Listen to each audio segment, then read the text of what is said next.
제가 교육 전도사로 있을 때에 아이들하고 이제 성경 공부를 하면 이제 학년이 이제 계속 달라지니까 계속 각 아이들을 만나잖아요. 다양한 아이들을 만나는데 꼭 하는 질문이 있어요. 교리 교육을 할 때 꼭 하는 질문이 있어요. 전도사님, 이순신 장군은 천국에 갔나요? 이순신 장군은 구원을 받았나요? 이 질문 꼭 해요. 빠짐없이. 그건 이제 세종대왕일 때도 있고 그렇긴 하지만 대부분 이순신 장군이에요. 그러면 이순신 장군을 우리가 성웅이라고 불러요. 성웅. 이 성웅이란 말은 거룩한 영웅이라는 말입니다. 이 성웅이란 말을 잘 안 붙이는데, 그죠? 이순신 장군은 그냥 전쟁의 영웅 정도가 아니라 성웅, 자기를 희생하여서 불굴의 의지로 나라와 백성을 구원한 그야말로 거룩한 영웅이라고 할 수가 있는 것이죠. 이렇게 보면 이제 우리 사람의 눈으로 볼 때 이순신 장군이 구원받지 못하면 누가 구원받나라는 생각이 저절로 떠오르는 것이죠. 이렇게 착한 일을, 선한 일을 크게 했는데 이 사람이 구원 못 받으면 누가 구원받나, 아이들 그렇게 생각하겠죠. 하지만 여러분, 우리 성경은 어떤 사람이 구원을 받는다고 말씀합니까? 어떤 사람이 구원을 받아요? 예수님을 믿는 사람이 구원받는다라고 분명하게 말씀을 하고 있죠. 그러니까 아이들이 바로 여기에 이제 착안을 하는 거예요. 성경은 예수님을 믿어야만 구원을 받는다 이렇게 하는데 이순신 장군은 예수님 안 믿었거든요. 그러니까 우리 성경의 기준, 하나님의 기준으로 보면 이순신 장군은 구원을 받을 수가 없어요, 그죠? 그러나 사람의 기준으로 우리가 볼 때는 이순신 장군은 구원을 받아야 되는 거예요. 안 받으면 누가 받겠냐 이렇게 되는 거예요. 그러니까 아이들 딴에는 이런 곤란한 질문을 하면 전도사가 분명히 답을 제대로 못하고 당황해 할 것이다. 그래서 회심의 질문을 던진 것처럼 그렇게 이제 제 얼굴을 쳐다보면서 어떻게 대답하나 저를 쳐다봅니다. 그럼 제가 이제 어떻게 대답을 하느냐? 여러분 어떻게 생각하세요? 여러분들은 이순신 장군이 지금 천국에 있다고 생각하세요? 아니면 지옥에 있다고 생각하세요? 그는 구원을 받았을까요? 못 받았을까요? 어떻게 생각하세요? 자, 한 사람 한 사람 한번 해볼까요? 손 들고 해볼까요? 그죠? 이거 좀 애매하네 이렇게 생각이 될 수도 있을 것 같아요, 그죠? 근데 저는 이제 아이들이 그렇게 질문을 하면 대답을 합니다.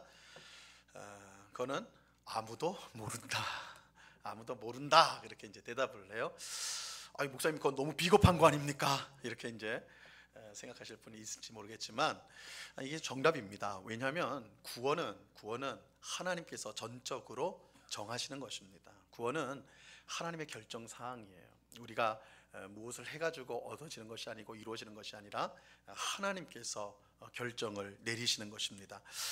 물론 성경은 분명하게 예수님을 믿어야지 구원받는다라고 말씀하고 있어요. 그건 정말 사실입니다. 예수님을 믿어야 구원을 받습니다. 이 사도행전 3장에 보면 베드로가 성전에 기도하러 올라가는데 성전 앞에 구걸을 하는 한 사람을 만나게 됩니다. 이 사람은 걷지를 못하는 사람이에요. 장애인이죠. 장애인인데 그래서 구걸을 하면서 베드로를 쳐다보면서 나한테 뭐 돈이라도 좀 줄까 쳐다보고 있었습니다. 그래서 베드로가 그 거린을 향해서 뭐라고 말을 하냐면 은과 금은 내게 없거니와 네가 기대하는 건 나 없어. 하지만 내게 있는 것으로 너에게 줄 건데 그것이 뭐냐? 곧 나사렛 예수 그리스도의 이름으로 일어나 걸어라 이렇게 말을 했어요. 그럴 때 어떻게 됩니까? 이 사람 다리에 힘이 들어가가지고 그 자리에서 번쩍 일어나 버립니다. 그리고 성전에서 걷고 뛰고 막 난리를 해요. 그죠? 얼마나 기쁘겠어요. 병이 나은 거예요. 그런데 예수님도 그렇지만 그 제자들도 못마땅하게 여겼던 이 종교 지도자들이 따져 묻습니다. 누구의 권위로, 누구의 이름으로 이 일을 행하였느냐 이렇게 이제 따져 물으니까 베드로가 예수 그리스도의 이름으로 이 일이 일어났다.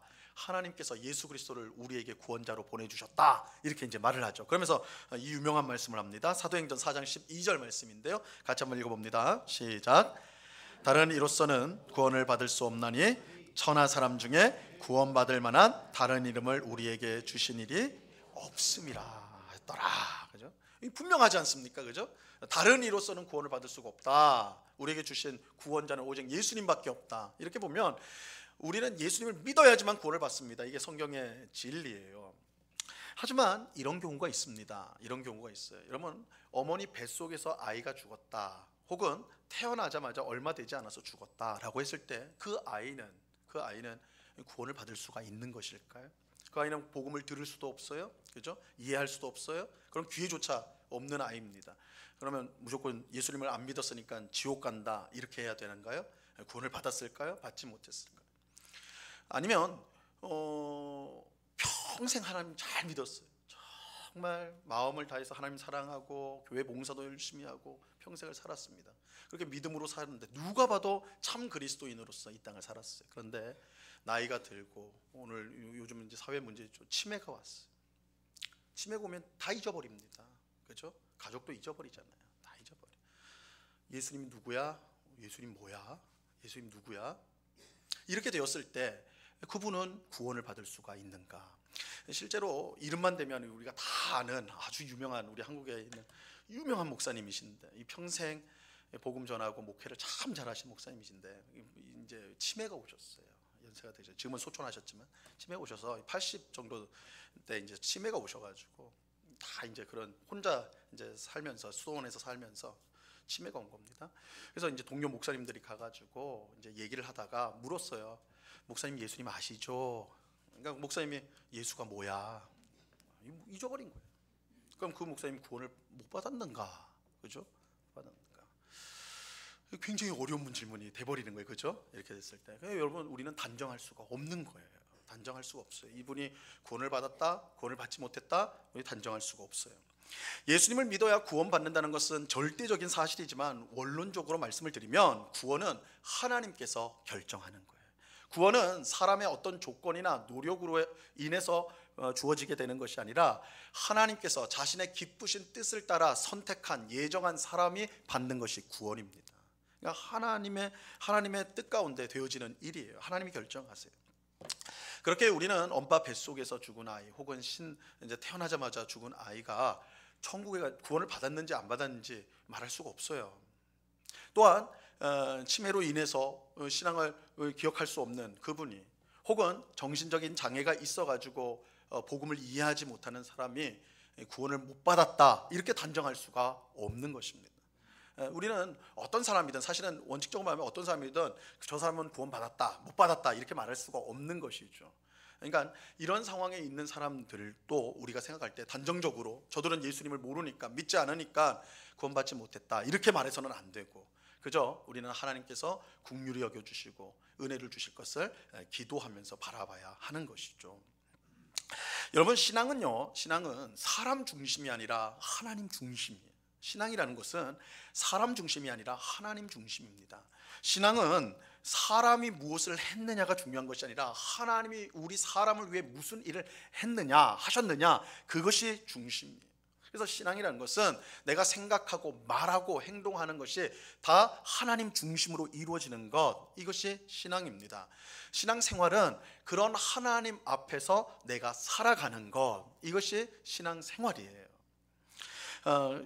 이렇게 하나님 앞에서 사는 삶, 하나님 중심으로 하나님 앞에서 사는 삶을 이 종교개혁자들은 코람데오라는 말로 표현을 했습니다. 코람데오란 말은 하나님 앞에서라는 거예요. 하나님 앞에서 하나님을 중심으로 생각하고 말하고 행동하는 거 이것이 신앙이고 신앙생활이 되는 것이죠. 하나님 중심으로. 자, 오늘 읽은 본문에 나오는 이 율법들, 오늘 좀 본문이 길었는데 여러 율법들이 나오죠. 이 율법들을 우리가 이해하고 순종하기 위해서는 무엇보다 우리가 하나님 중심으로 이 율법을 이해해야 되고 하나님 앞에서 살아야지 이 율법에 순종할 수가 있습니다. 자, 우리 내용을 살펴보도록 하겠습니다. 10절과 11절 말씀입니다. 우리 같이 한번 읽어봅니다. 시작. 내 이웃에게 무엇을 구워줄 때에 너는 그의 집에 들어가서 전당물을 취하지 말고 너는 밖에 서 있고 내게 꾸는 자가 전당물을 밖으로 가지고 나와서 내게 줄 것이며. 가령 이웃에게 이제 돈을 빌려줬다고 생각을 한번 해보세요. 여러분들이 돈을 빌려줬다면 이제 보통의 경우는 돈을 빌려줬으니까 받아야 되잖아요. 근데 못 받을 경우도 있지 않겠습니까? 사람이 살다 보면. 그래서 받아두는 게 뭐예요? 전당물 아니에요, 그죠? 담보물이든지 뭐 전당물이든지 뭐 이런 거 받아두는 거 아닙니까, 그죠? 그러니까 이제 전당물을 받아야 돼요. 어떤 사람에게 내가 돈을 빌려줬으면 그 사람에게 전당물을 받아야 되는데 그 전당물은 그 사람의 집에 있겠죠. 그렇다면 우리가 빌려준 만큼 그 액수 정도 되는 전당물을 내가 들어가 가지고 그 집에 가 가지고 받아오면 뭐 이거 되는 거 아닙니까, 그죠? 우리 보통 이제 그렇게 생각할 수가 있을 거예요. 근데 지금 방금 읽은 우리 이 율법에 의하면 너는 그 돈을 빌려준 사람의 집에 들어가면 안 되고 집 밖에 서 있어야 된다. 그리고 돈을 빌린 사람이 자기 집에 들어가서 전당물을 가지고 나오면 그걸 받아야 된다는 거예요. 무조건 받아야 된다. 이렇게 명령하고 있어요. 돈 빌려준 사람은 빌린 사람한테 그 사람의 집에 들어가서 너가 전당물을 가져오면 안 되고 넌 집 밖에 있어야 돼. 그래서 돈 빌린 사람이 주는 전당물을 받아야 된다. 이렇게 말하고 있습니다. 근데 이거는 문제가 생길 수가 있어요. 가령 내가 100만 원을 빌려줬어요. 그러면 전당물을 받는다고 할 때 그 가치는 어느 정도 돼야 되는 거예요? 그 정도 돼야 되겠죠. 뭐 적어도 90만 원, 뭐 80만 원, 90만 원 이런 전당물을 받아야지 내가 돈 못 받더라도 그 전당물만으로도 괜찮다 이렇게 생각할 수 있는 거 아닙니까? 근데 만약에 100만 원 빌린 사람인데 빌린 사람이 자기 집 안에 들어가서 전당물을 가지고 나오는데 이 10,000원이면 살 만한 물건을 갖다 주는 거예요. 이거 전당물이다 이러면 어떻게 되는 겁니까? 문제가 발생하는 것이죠. 그러니까 이제 돈을 빌려줬을 때 조건을 내가 그럼 전당물 받을 건데 내가 들어가서 그 가치만큼 내가 가져올게 뭐 이렇게 보통 그렇게 되는 거 아니에요. 그런데 하나님은 그거 하지 말라고 하시는 거예요. 오늘 율법에서 너 그거 하면 안 돼. 너 그 집에 들어가면 안 돼. 그냥 집 밖에 서 있다가 돈 빌린 사람이 가져오는 전당물 그거 그냥 받아야 된다 이렇게 말씀하세요. 어떻게 보면 좀 이해가 안 되는 말씀이죠. 손해를 강요하는 말씀처럼도 느껴지는 말씀입니다. 하나님이 그러면 왜 그렇게 하셨는가? 여기 이유가 있겠죠. 하나님이 왜 그렇게 하셨는가? 하나님께서 이렇게 명령하신 이유는 돈 빌린 사람의 권리와 존엄성을 지켜주기 위해서입니다. 돈 빌린 사람의 권리와 존엄성을 하나님이 지켜주기 위해서 그렇다는 거예요. 여러분 빚을 져본 사람들은 아시겠지만 돈을 빌린 사람은요 빌려준 사람에게 절대적인 을이 됩니다. 그죠? 그 을이 되는 것이죠. 돈 빌려준 사람은 절대적인 갑이 되는 것이죠. 그죠? 갑이 됩니다. 그 영화에서 우리 이제 보면 많은 소재로 나오는 게 사채 빌렸다가 이자가 엄청나게 높잖아요. 그래서 미처 못 갚으면 그 어떻게 돼요? 완전 패가 망신하게 되는 거 아닙니까? 그죠? 또 돈을 빌려서 못 갚으면 끌려가가지고 그 앞에 무릎 꿇고 울면서 좀만 참아주십시오 이렇게 하는 거, 그죠? 아주 그런 아주 비참한 모습들 우리 이제 그런 것들 영화 같은 데서 보지 않습니까? 돈을 빌리고 제때 갚지 못하는 사람은 사람 대접받기가 쉽지가 않습니다. 하지만 하나님은 그걸 용납하지 않습니다. 그래서는 안 된다라고 말을 하고 있는 거예요. 그걸 용납하지 않으세요. 아무리 돈을 빌린 사람이라도 그 사람의 권리와 존엄성을 지켜야 된다라고 말씀하고 있습니다. 그래서 돈을 빌려주는 사람이 전당물을 받을 때에 집에 들어가 자기가 원하는 물품을 전당물로 잡아서는 안 되는 거예요. 돈을 빌리는 사람이 자기 집에 들어가서 자기가 가지고 나오는 전당물을 돈 빌려준 사람이 받아야 된다라고 말씀합니다. 이렇게 하는 것이 돈 빌리는 사람의 권리예요. 이거 굉장히 생소하죠. 돈 빌리는 사람의 권리예요. 그리고 이 권리는 절대적으로 지켜져야 되는 것입니다. 왜냐하면 사람은 존엄하기 때문에 그래요. 이게 하나님의 논리예요. 물론 우리의 현실에서 이 말씀은 굉장히 순진하게 들리는 거예요. 사실입니다. 굉장히 순진하게 들리죠. 돈 때문에 죽고 사는 세상인데 돈 빌려준 사람이 아니라 돈 빌린 사람의 권리와 존엄성을 말한다는 것, 야, 이건 진짜 세상 물정 모르고 하는 말씀 아닌가 이런 생각이 들기가 쉽습니다. 하지만 바로 이런 이유로 성도는 하나님 앞에서 살아야 돼요. 그러니까 오늘 이 율법을 이해하기 위해서는 우리가 하나님 중심적으로 생각하고 하나님 앞에 우리가 있다라는 것을 기억을 해야지, 그것을 깨달아야지 이 율법에 순종할 수가 있는 것입니다. 나 중심이 아니라 하나님 중심으로 바뀌어야지 이 율법은 그저 황당한 혹은 순진한 그런 말씀이 아니라 오히려 정말 당연한 말씀으로 받아들여지게 되는 것입니다. 여러분, 하나님 앞에서 우리가 어떤 존재입니까? 여러분, 우리는 하나님 앞에서 어떤 존재입니까? 우리가 사람과의 관계에서는 내가 돈을 빌려주고 뭐 돈을 빌리고 뭐 이런 관계가 되지만 하나님과 우리의 관계는 어떨까요? 사실은 여러분, 하나님과 우리의 관계는요, 우리가 하나님 앞에서 모든 것을 빚진 자들입니다. 모든 걸 빚진 자들. 여러분, 우리가 지금 가지고 누리고 있는 모든 것들은 그거 어디서 오는 거예요? 다 하나님이 주신 거예요. 아주 원칙적인 말씀을 드립니다. 우리가 가지고 누리는 모든 것들은 하나님으로부터 주어진 거예요. 이것을 인정하든 인정하지 않든, 이것을 알든 모르든 상관없이 이게 진리예요. 하나님이 주셨기 때문에 우리가 가지고 있는 것입니다. 그러니까 이렇게 보면 이 세상의 모든 사람들은 하나님 앞에 빚진 자들이에요. 우리가 하나님 앞에 빚을 지고 있습니다. 그런데 중요한 건 이거예요. 하나님이 우리에게 빚으로 이거 다 주셨어요. 하나님 건데 빌려주셨어요. 그래서 우리가 청직이란 말도 쓰지 않습니까? 우리는 맡은 자다, 소유자가 아니라 맡은 자다, 이런 말도 쓰잖아요. 하나님이 우리에게 다 빌려주셨는데, 빌려주신 우리에게 하나님은 어떻게 하시냔 말이에요. 우리의 권리를 함부로 침해하십니까? 하나님께서 우리의 존엄함을 무시하시나요? 그렇지 않다고요. 그럼 어제 이제 오늘 주일인데 이렇게 나와서 이제 예배 드리는데, 어젯밤에 자 여러분 이제 내일 이제 주일 예배 들어가야지 하면서 빨리 자야 되겠다 해서 잤는데, 꿈에 하나님이 딴 하고 나타난 거예요. 산실 정도 아니지만 하여튼 하나님이 짠 나타나가지고, 야 내가 너한테 다 줬잖아. 내일은 반만 갚아. 반만 갚아. 이렇게 말씀 들어본 적 있어요, 여러분들? 야 내가 너한테 이렇게 많이 줬잖아. 그러니까 너 나한테 당연히 바치는 게 맞지 않아? 그렇게 강제하시는 거 경험해 본 적 있으세요? 이단에는 그런 거 있어요. 그렇죠? 집 팔아라, 뭐 팔아라 다 하죠. 그거는 하나님이 요구하는 게 아니에요. 누가 요구하는 거예요? 교주가 요구하는 거죠. 하나님 절대 그렇지 않아요. 하나님이 우리 모두가 하나님 앞에서 빚진 자이지만, 하나님은 우리의 권리를 무시하거나 우리의 존엄성을 무시하는 그런 분이 아니에요. 하나님은 오히려 우리를 존중해 주시죠. 성경에 이제 헌금 혹은 헌물에 대한 가장 기본적인 가르침, 하나님께서 받으시는 헌금과 헌물을, 우리가 헌금과 헌물을 드린다고 할 때 가장 중요한 원칙이 있는데, 그 원칙이 뭐냐? 자발성이에요. 자발성. 이건 꼭 기억하세요. 제가 이거 석사 논문으로 쓴 거거든요. 제가 헌금 전문가예요. 헌금으로 논문을 쓴 사람이에요. 네, 제가 헌금 얘기 잘 안 하죠. 하여튼 헌금으로 논문을 썼는데, 제가 연구를 해보니까, 신약성경을 연구를 해보니까, 하나님이 헌금을 우리한테 요구하실 때, 말씀하실 때 가장 중요한 원칙이 뭐냐? 성경이 말하는 헌금의 가장 중요한 원칙이 뭐냐? 자발성이에요. 자발성. 그러니까 하나님은 우리가 헌금을 할 때, 헌물을 할 때, 하나님이 우리에게 모든 것을 주셨다라는 것과, 그래서 그 은혜가 너무 감사해서 기쁨으로 드리는 것을 하나님이 받으시지, 마지못해서 억지로 드리는 것을 하나님은 기뻐하지 않는다는 거예요. 하나님 원하는 건 자발성이에요.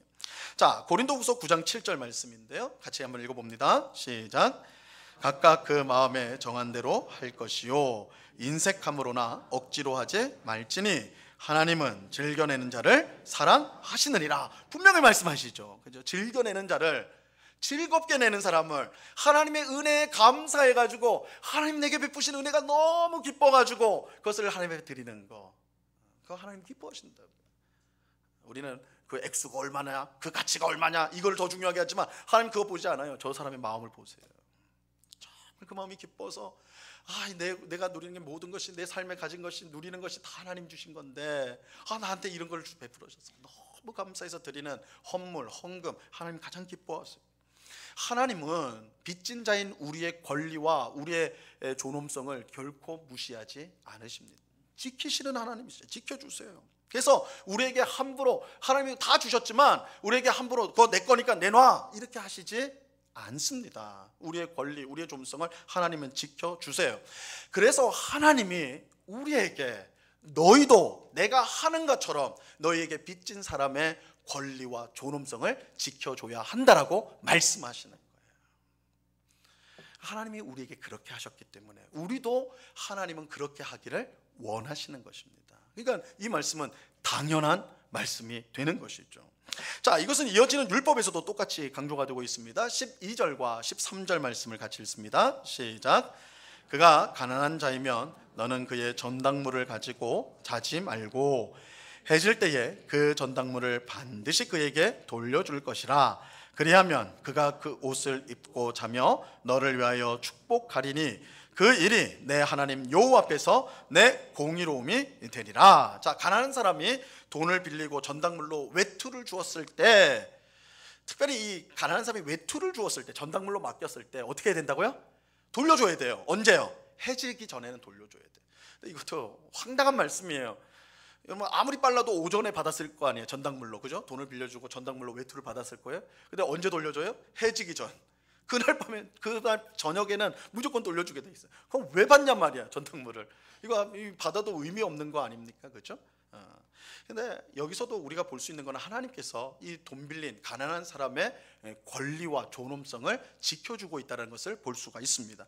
제가 지난 주일에 말씀을 이미 좀 드렸는데요, 지난 주일에는 맷돌과 그 윗짝을 전당물로 받으면 안 된다 그랬습니다. 왜냐하면 생필품이기 때문에 그거 없어지면 당장 밥을 해 먹을 수가 없어요. 그러니까 그거 가져가면 안 돼, 전당물로 받으면 안 된다고 그랬어요. 여기 나오는 외투도 마찬가지입니다. 외투는 낮에는 옷의 기능을 하지만 밤에는 무슨 기능을 한다고 그랬어요? 이불이요, 이불. 가난한 자니까 외투가 뭐 여러 여벌이 있는 게 아니에요. 단벌이겠죠, 당연히 가난한 자니까. 그러니까 낮에는 그거 입고 돌아다닙니다. 근데 밤에는 그걸 덮어야 자야 되는 거예요. 그런데 밤이 되면 굉장히 추워지거든요. 만약에 외투를 전당물로 맡겨가지고 그걸 돌려주지 않으면 그 사람은 어떻게 됩니까? 추위에 떨면서 잘 수밖에 없어요. 혹 그 가난한 사람의 병이라도 있는 사람, 지병이 있는 사람이라고 한다면 생명의 위협을 받을 수도 있는 것입니다. 그래서 하나님이 외투를 만약에 전당물로 가져간다면 반드시 해지기 전에 돌려줘라. 그 사람이 덮고 잘 수 있도록, 그 사람의 생명을 지킬 수 있도록, 그 권리, 그 존엄성을 지켜줘야 된다라고 말하고 있어요. 자, 근데 여기서 이제 우리가 주목해야 될 중요한 사실이 나오는데, 이처럼 돈을 빌린 사람의 이 권리와 존엄성을 지켜주는 이 일이요, 단지 사람을 향한 친절이나 자비에 그치는 것이 아니라 하나님 앞에서 그 사람의 공의로움이 된다라는 것입니다. 우리 13절 말씀 후반절에 하반절에 이렇게 말하고 있죠. 그 일이 내 하나님 여호와 앞에서 내 공의로움이 된다. 이게 굉장히 중요한 말씀이에요. 우리가 친절을 베풀, 어려운 사람들을 돌아보고 친절을 베풀 때 그 일은 그 사람만 향한 친절이나 긍휼이 아니라 하나님 앞에서 내가 그 일을 했다 그러면 하나님 앞에서 뭐가 돼요? 의로움이 돼요. 그러니까 이게 사람과의 관계뿐만 아니라 하나님과의 관계로도 연결이 된다는 것입니다. 여기서 우리는 우리의 선행이 단순히 사람을 향한 것이 아니라 동시에 하나님을 향한 것이기도 하다는 사실을 알게 되는 것입니다. 우리가 하나님의 말씀을 따라서 베푼 선행은요, 하나님 앞에서 우리의 의가 됩니다. 하나님 앞에서 하나님이 받으시는 것이 된다는 거예요. 마태복음 25장에 보면 예수님께서 마지막 날 모든 민족을 불러 모아서 심판하시는 이야기가 나옵니다. 이때 하나님께서 모든 민족을 두 쪽으로 탁 나눠요. 오른편, 왼편으로 나누는데, 오른편에 있는 사람들에게 뭐라고 하냐면, 너희는 참으로 복되다, 영원한 하나님 나라를 너희가 받게 될 것이다, 이렇게 말씀을 하세요. 그런 다음에 그 이유를 밝히세요. 너희가 왜 하나님 나라를 받게 되느냐? 너희는 내가 굶주릴 때에 밥을 해주었고, 내가 목마를 때에 마실 것을 주었고, 내가 나그네처럼 떠돌아다닐 때 나를 영접해 주었고, 내가 헐벗었을 때 옷을 입혀 주었고, 내가 감옥에 갇혔을 때 찾아와서 나를 도와줬다. 그러니까 하나님 나라 이를 너희가 상속받는 거다, 이렇게 말씀을 해요. 근데 이제 되게 황당한 이제 답을 해요. 그 오른쪽에 있는 사람들이, 우리가 언제 그랬죠? 예수님, 아이고 그 말씀은 참 고마운데 저는 예수님 본 적도 없는데요. 이렇게 말을 해요. 그때 예수님께서 이렇게 말씀하세요. 마태복음 25장 40절 말씀입니다. 같이 읽어봅니다. 시작. 임금이 대답하여 이르시되 내가 진실로 너희에게 이르노니 너희가 여기 내 형제 중에 지극히 작은 자 하나에게 한 것이 곧 내게 한 것이니라 하시고. 여러분, 이 말씀 너무너무 중요한 말씀입니다. 우리가 다른 사람에게 베푼 선행이 곧 누구에게 베푼 선행이 된다고 그래요? 예수님이요. 우리가 굶주린 사람에게 밥을 줬을 때 그 밥은 곧 예수님에게 드린 밥도 된다라는 거예요. 우리가 헐벗은 사람에게 준 옷이요, 예수님을 입힌 옷이 된다라고 말씀하고 있어요. 우리가 어려운 사람을 도울 때 그 어려움을 당한 사람만 그 덕을 보는 게 아니에요. 예수님이 내가 덕을 봤다, 이렇게 말씀하는 거예요. 그런데 두려운 사실은 그 반대도 마찬가지라는 거예요. 그 반대도 마찬가지. 우리가 배고픈 이웃을 보았는데 외면했어요. 내가 지금 바빠, 나 돈 없어, 나도 내 코가 석자야, 안 돼 하고 지나치면 그건 누구를 지나치게 된 거예요? 예수님을 지나친 거예요. 우리가 노숙자를 보았는데 내가 좀 이제 도와주면 좋겠는데, 내가 마음에 여유가 없어, 지나치면 누구를 지나치게 된 거예요? 예수님을 지나치게 된 거예요. 자, 마태복음 25장 45절 말씀입니다. 같이 한번 읽어봅니다. 시작. 예, 임금이 대답하여 이르시되 내가 진실로 너희에게 이르노니 이 지극히 작은 자 하나에게 하지 아니한 것이 곧 내게 하지 아니한 것이니라 하시니라. 도움이 필요한 가난하고 어려운 사람들을 우리가 외면하고 무시한다면 그건 결국 누구를 외면하고 무시한 거예요? 예수님이에요. 예수님을 외면하고 무시한 것이 되는 거예요. 근데 이처럼 우리의 선행이요 하나님과 이처럼 연결되어 있다는 거, 이거 굉장히 놀라운 사실이죠. 이것이 우리 이어지는 율법에서도 이 사실을 계속해서 확인할 수가 있습니다. 자, 14절과 15절 말씀, 14절과 15절은 말씀은 이 하루 벌어서 사는 일용직 노동자에 대한 이야기인데, 그들을 너희는 학대해서는 안 된다 이렇게 하면서 그 품삯, 임금, 하루치 일한 그 품삯을 해질 때, 일이 끝났을 때 반드시 줘야 된다. 그건 미루면 안 된다. 이렇게 말씀하고 있습니다. 그거는 이제 일용직 근로자한테는 당연한 겁니다. 왜냐하면 그거 안 주면 당장 저녁에 집에 가서 먹을 게 없어요. 매일 일해서 먹고 사는 사람 아닙니까? 그렇죠? 그러니까 이 사람이 만약에 품삯을 받지 못하면 굶게 되는 거예요. 그렇기 때문에 줘야 된다 이렇게 말씀하는데, 그 명령 뒤에 이 말씀이 따라옵니다. 15절 하반절 말씀인데요, 같이 한번 읽어보겠습니다. 그가 시작. 그가 너를 여호와께 호소하지 않게 하라. 그렇지 않으면 그것이 내게 죄가 될 것입니다. 만약 품삯을 받지 못한 일꾼이, 일용직 일꾼이, 그죠? 막 배가 굶잖아요. 그러면 얼마나 분하겠어요. 얼마나 또 자기 신세가 너무 괴로울 거 아니에요? 하나님 앞에 기도하는 겁니다. 하나님, 이런 일이 있었어요. 어떡합니까 하나님? 그러면 하나님께서 그 기도를 내가 듣는다는 거예요. 그래서 어떻게 하겠다는 거예요? 품삯을 안 준 그 사람을 죄가 있다라고 보겠다라는 거예요. 그러니까 품삯을 주지 않으면 일용직 그 사람에게만 죄를 짓는 게 아니라 누구에게 죄를 짓는 거예요? 하나님께 죄를 짓는 거예요. 하나님께서 그 사람과, 그 연약한 사람과 그 가난하고 힘든 사람과 자신을 일치시키고 있어요. 그 사람에게 대한 것이 나한테 대한 것과 같다. 그 사람에게 친절을 베풀고 사랑을 베풀고 도우면 그거 나한테 한 거야. 날 도운 거야. 나한테 친절을 베푼 거야. 그런데 반대로 무시하고 멸시하고 억울하게 만들면 그건 나한테 그렇게 한 거야. 하나님 앞에 그렇게 하면 뭐가 돼요? 죄가 되는 거예요. 죄가 되는 거예요. 자, 이어지는 17절도 마찬가지인데요, 17절 말씀 같이 읽어봅니다. 시작. 너는 객이나 고아의 송사를 억울하게 하지 말며 과부의 옷을 전당 잡지 말라. 자, 이 구약 성경에서, 뭐 성경 전체도 마찬가지지만 사회적 약자 그룹이 있어요. 사회적 약자들, 나그네들, 집 없이 정처 없이 떠돌아다니는 나그네들, 그리고 고아, 부모가 없는 고아, 또한 과부, 남편이 없는 과부. 이 사회적 약자예요. 사회적 약자. 이들은 스스로의 힘으로 자립할 수 없는, 살 수 없는 그 그룹들입니다. 그래서 여기에 이제 계속해서 언급이 되는 것인데, 하나님은 이 사회적 약자인 나그네와 고아의 송사를 억울하게 해서는 안 된다. 이들이 뭐 어떤 재판을 열었을, 이제 고소를 하거나 그 법적인 도움을 얻으려고 했을 때, 야, 니들은 아무것도 아닌 자들인데 뭐 이런 것까지 해, 이렇게 하면서 무시하면 안 된다라는 거예요. 그죠? 억울하게 만들면 안 된다라는 거예요.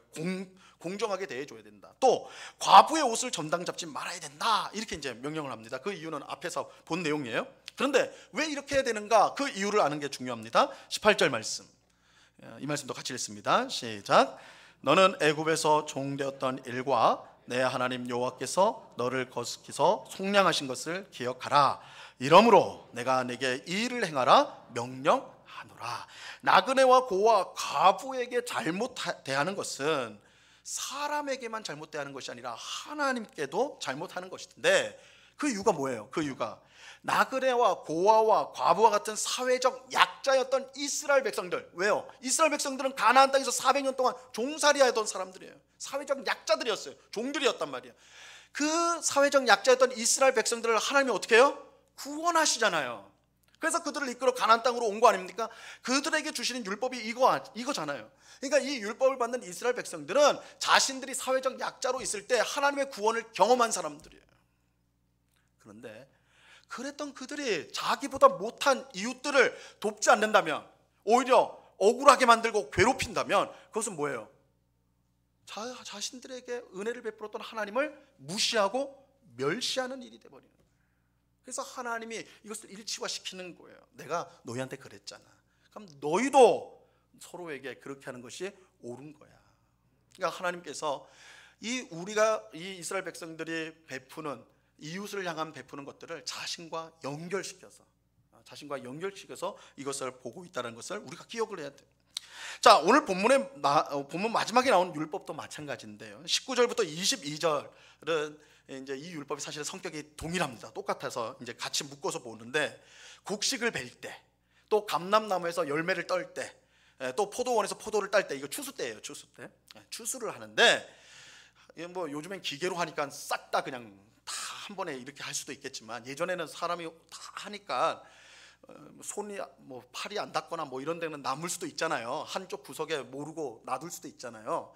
그러면 이제 다 추수가 끝난 다음에 다시 돌아가서 뭐 마저 해오면 되겠죠. 땅에 떨어진 거나 이거 주워오면 되겠죠. 근데 하나님 뭐라고 하시냐면, 너희가 그렇게 한번 추수한 다음에 뒤에 남아있는 것들은 꼭 건드리지 말라 그러세요. 건드리지 마라. 너희 땅이지만, 너희 나무지만, 너희 밭이지만 건드리지 마. 그건 누구 거예요? 사회적 약자인 나그네와 고아와 과부의 것이야. 여러분, 이게 여기 주의해서 봐주셔야 되는데, 이 어법이 너희가 그 사람들 불쌍하잖아. 그러니까 너희 거 하지 말고 너희 많이 있으니까 그냥 좀 놔둬. 그들이 좀 가져갈 수 있도록 놔둬. 친절을 베풀어라. 긍휼을 베풀어라. 이 언어가 아닙니다. 이 말씀은 이건 너 건들 수가 없는 거야. 그런 거야. 건들 수가 없는 거야. 왜? 이 고아와 과부와 나그네가 이것의 소유권을 갖고 있는 거야. 그런데 이렇게 말해버리면 여러분들 또 이제 마음이 어려워지는 거예요. 분명히 내 땅인데, 내 밭이고, 내 나무고, 내 포도원인데 하나님 그런 게 어디 있어요? 아무리 하나님이 이러시면 하나님 어떻게 그럴 수가 있어요? 내 건데요? 내 것을 가지고 내가 어려운 사람들을 위해서 주는 거, 남겨두는 거, 그건 괜찮지만 하나님 어떻게 저도 사람들의 권리라고까지 말씀하십니까? 그렇죠? 이 율법이 우리에게 그렇게 좀 억울하게 생각되어지게 만드는 거예요. 이럴 때도 하나님은 분명한 근거를 제시합니다. 하나님이 그렇게 명령하시는 이유가 뭐냐? 사실은 이 땅에 있는 모든 것이 누구의 것이에요? 하나님의 것이기 때문에 그래요. 시편 24편 1절 말씀입니다. 같이 읽습니다. 시작. 땅과 거기에 충만한 것과 세계와 그 가운데 사는 자들은 다 여호와의 것이로다. 여러분, 땅은 물론이고요, 이 땅의 모든 것들이 다 하나님 거예요. 하나님 거. 그러므로 내 밭, 내 나무, 내 가수원이란 말은 엄밀하게 말하면 틀린 말이에요. 하나님 거예요.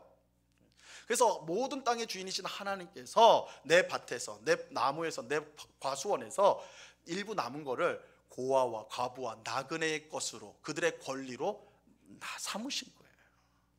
그러니까 이 율법이 굉장히 어떻게 뭐라고 할까요? 마치 굉장히 진보적인 그런 생각처럼 느껴지실 거예요.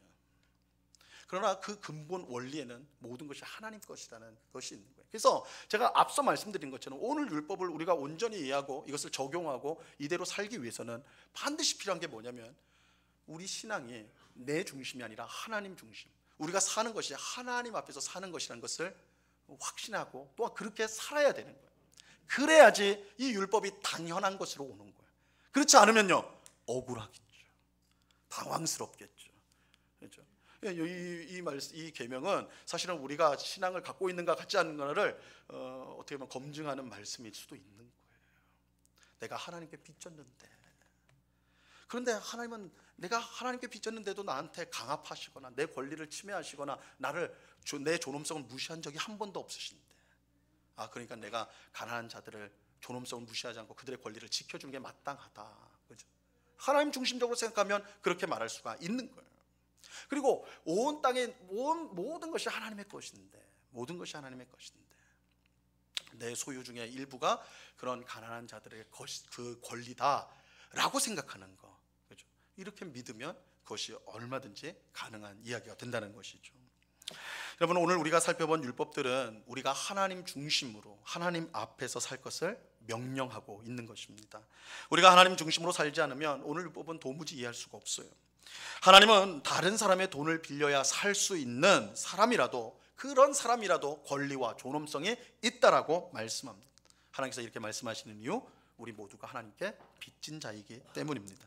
하나님께서 빚진 자인 우리의 권리와 존엄성을 보호하고 지켜주세요. 하나님은 그런 은혜를 받은 우리가 우리 이웃에게 똑같이 행하기를 바라시는 것입니다. 더욱이 우리가 다른 사람에게 하는 일은 하나님과 연결되어 있어요. 이 부분은 여러분 우리가 잘 깊이 생각해 보셔야 돼요. 우리가 이웃을 사랑으로 섬기는 것은 하나님을 사랑하고 섬기는 것이 돼요. 그래서 성경에서 율법의 핵심이 두 가지인데, 하나님 사랑, 이웃 사랑입니다. 근데 이게 떨어지지가 않아요. 떨어지지 않습니다. 왜냐하면 하나님을 사랑하는 것이 곧 뭐예요? 이웃을 사랑하는 거예요. 이웃을 사랑하는 것이 곧 뭐예요? 하나님을 사랑하는 것으로 연결되기 때문에 그래요. 그러나 반대로 우리가 이웃에게를 사랑하지 않고 도움을 요청하는데 우리가 돕지 않는다, 무시한다, 멸시한다, 그것은 하나님을 무시하고 멸시하는 일이 되는 것입니다. 하나님은 우리가 이웃을 사랑하고 섬김으로써 하나님을 사랑하고 섬기기를 원하십니다. 그 사람의 행위를 하나님은 의롭다고 분명하게 말씀하십니다. 오늘 예배하는 우리 모두가 세상의 방식이 아닌 하나님의 방식을 따라 어려움에 처한 사람의 권리와 존엄성을 보호하고 지켜주는 일에 힘쓰는 우리 모두가 될 수 있기를 바랍니다. 우리가 세상에 젖어 살면, 그렇죠? 사회적인 약자, 힘없는 사람을 어쩔 수 없지라고 생각을 해요. 그러나 하나님은 그렇지 않다고 말씀합니다. 그 사람의 권리, 그 사람의 존엄성을 지켜주는 것이 성도의 마땅한 바라고 분명하게 말씀하고 있어요.